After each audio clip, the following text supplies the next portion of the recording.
Olá! Hoje vamos vestir a pele de detetives da história. E a nossa pista? Bem, é um objeto pequeno, muitas vezes esquecido, o selo postal. É melhor prepararmos a lupa, porque vamos desvendar um verdadeiro mistério imperial. Pode parecer uma pergunta um bocado estranha, não é? Mas acreditem, a resposta, o segredo de como uma nação que estava feita em pedaços se tornou numa das maiores potências da Europa, está escondida mesmo à nossa frente, nestes pequenos fragmentos de papel. Então, para começar esta nossa investigação, temos de recuar no tempo, lá para meados do século XIX. É preciso esquecer a Alemanha que conhecemos hoje. O que encontramos é a Confederação Germânica, ou seja, uma nação em pedaços. E aqui está o cenário do nosso mistério. Este mapa não mostra um país, mas sim uma complicadíssima manta de retalhos. Temos Baden, a Baviera, e reparem só na poderosa Prússia, ali a norte, que já se destaca em tamanho, é quase um prenúncio do seu poder futuro. São 17 grandes peças e cada uma estava a jogar o seu próprio jogo. E é aqui que entra a nossa pista crucial. Cada um destes estados tinha o seu próprio sistema postal. Dá para imaginar a confusão? Enviar uma carta não era nada simples. Era uma autêntica viagem através de fronteiras, de regras diferentes e, mais importante que tudo, de identidades muito distintas. Agora, vamos olhar para as provas com mais atenção.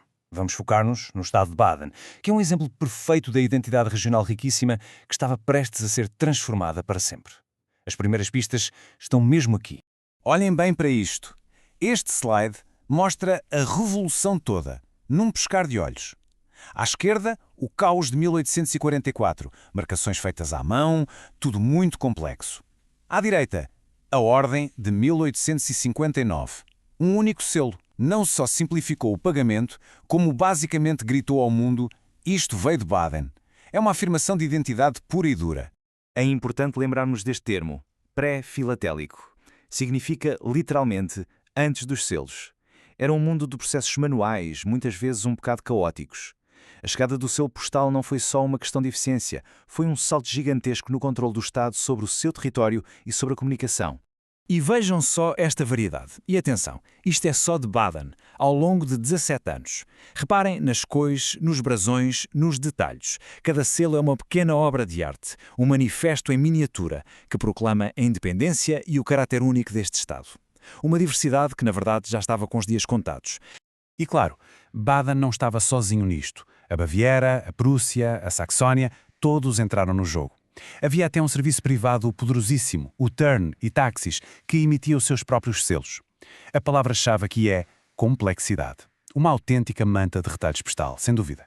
Mas no meio desta desordem toda, havia um jogador a mover as suas peças com uma estratégia muito clara. A Prússia, liderada pela mão de ferro de Otto von Bismarck. Para eles, a unificação não era um sonho, era um projeto de engenharia de poder. E o controle dos correios? Bem, era uma peça-chave nesse tabuleiro. Esta cronologia mostra bem a velocidade implacável da Prússia. Em 1867, um golpe de mestre. A Prússia compra o serviço Turnitaxis e absorve um dos maiores operadores. Logo a seguir, em 1868, a Confederação da Alemanha do Norte marca o início do fim para muitos selos locais. Em 1871, o Império Alemão é proclamado. A nação estava unida politicamente.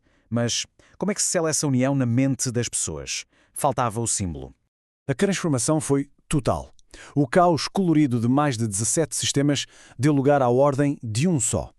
Os selos, que antes eram vibrantes e cheios de orgulho regional, foram substituídos por um design padronizado, uniforme.